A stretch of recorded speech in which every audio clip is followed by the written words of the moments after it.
भारत में ना एक बहुत बड़ा राष्ट्रीय अभियान चल रहा है और उनका दावा है नए भारत का निर्माण करने का। नाम है आरसीएम। तो सवाल ये है कि आखिर इनका मिशन है क्या और ये इसे पूरा कैसे करना चाहते हैं। चलिए आज इसी को समझते हैं। देखिए, इस संगठन के संदेश का जो सार है ना, वो है देश के लिए एक बहुत बड़ा एक भव्य सपना। वो खुद को सिर्फ एक कंपनी नहीं मानते, नहीं, वो कहते हैं हम एक आंदोलन हैं। और मकसद मकसद सिर्फ एक नए भारत का निर्माण। अच्छा, तो इस बड़े मिशन को ठीक से समझने के लिए हमने इसे 4 हिस्सों में बांटा है। सबसे पहले देखेंगे कि ये नए भारत की नींव किस चीज पर रखते हैं। फिर बात करेंगे स्वास्थ्य को लेकर इनके नजरिए की। उसके बाद देखेंगे कि लोगों को आत्मनिर्भर बनाने के लिए इनके पास क्या मौके हैं। और आखिर में जरा इनके नेटवर्क के साइज और उसके असर पर भी एक नजर डालेंगे। तो ठीक है, पहले हिस्से से ही शुरू करते हैं। ये जो नए भारत के निर्माण का पूरा आइडिया है ना, ये असल में 3 बहुत मजबूत पिलर्स या कह लीजिए स्तंभों पर टिका हुआ है। और ये 3 स्तंभ हैं।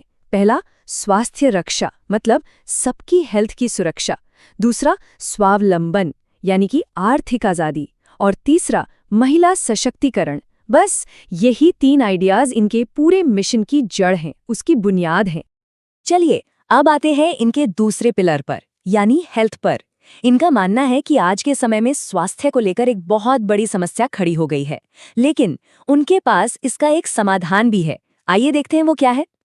तो आरसीएम के हिसाब से हेल्थ सेक्टर में आज 2 बड़ी दिक्कतें हैं। पहली तो ये कि मेडिकल सर्विसेज वो एक बिजनेस बन गई हैं, सेवा नहीं रही। और दूसरी, हम सब अपनी लाइफस्टाइल को लेकर इतने कैजुअल हो गए हैं, इतने लापरवाह कि बीमारियां बस बढ़ती ही जा रही हैं। अब इस प्रॉब्लम से निपटने के लिए इनकी स्ट्रैटेजी के 3 स्टेप्स हैं।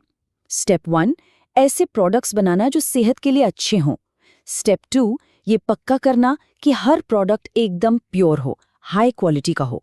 और स्टेप 3, ऐसे प्रोडक्ट्स तैयार करना जो शरीर के इम्यूनिटी, मतलब बीमारियों से लड़ने की ताकत को और मजबूत करे।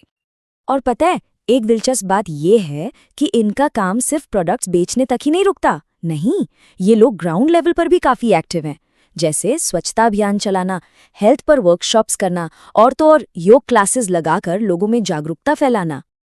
ओके, तो अब आते हैं हम तीसरे हिस्से पर। ये जुड़ा है आर्थिक आजादी और समाज की तरक्की से। यहाँ हम ये समझेंगे कि आत्मनिर्भरता और महिला सशक्तिकरण के जो इनके लक्ष्य हैं, वो असल में एक दूसरे से जुड़े कैसे हैं। तो इनका जो सेल्फ रिलायंस मॉडल है, वो कुछ बड़े फायदे गिनाता है। जैसे इसमें कोई इन्वेस्टमेंट नहीं है तो कोई रिस्क भी नहीं है। काम करने के लिए समय की पूरी आज़ादी है। आप पूरे भारत में कहीं से भी काम कर सकते हैं, किसी ऑफिस की कोई ज़रूरत नहीं। और सबसे बड़ी बात, ये अगली पीढ़ी के लिए एक मजबूत नींव बनाने का मौका देता है। अब इस पूरे मिशन का एक बहुत बहुत जरूरी हिस्सा है विमेन एम्पावरमेंट, यानी महिला सशक्तिकरण। इनका एक मुख्य फोकस यही है कि देश की हर महिला को आगे बढ़ने का एक जबरदस्त मौका दिया जाए। और ये सिर्फ बातें नहीं हैं, वो दिखाते हैं कि ये जमीन पर कैसे काम करता है। महिलाओं को अपने हिसाब से काम करने के लिए टाइम और जगह दोनों की पूरी आज़ादी मिलती है। साथ ही उनकी स्किल्स को बेहतर बनाने के लिए स्पेशल ट्रेनिंग प्रोग्राम्स भी चलाए जाते हैं।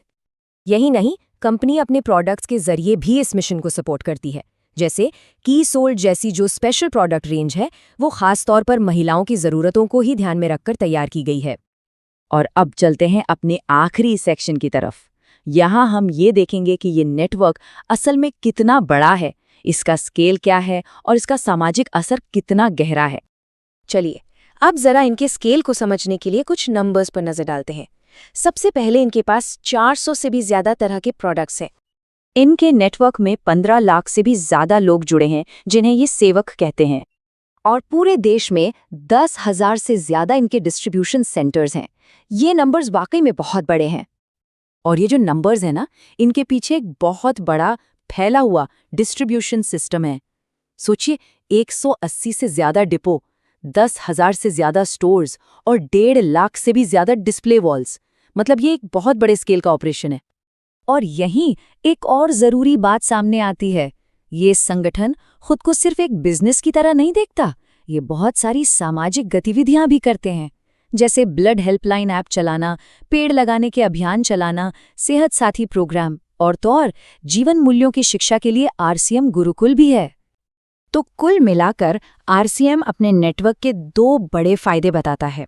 पहला तो ये कि इतने बड़े नेटवर्क के जरिए सामाजिक और राष्ट्रीय सेवा के काम को बढ़ाया जा सकता है, और दूसरा, इसी नेटवर्क से जुड़े लोगों को आर्थिक रूप से आत्मनिर्भर बनाया जा सकता है। मतलब समाज सेवा और सेल्फ रिलायंस दोनों एक साथ। ये सब जानने के बाद एक बड़ा सवाल मन में आता है, जब कोई इतना बड़ा नेटवर्क एक मिशन के साथ काम करता है, तो वो किसी देश के आर्थिक और सामाजिक भविष्य को कैसे आकार दे सकता है? सोचने वाली बात है ना?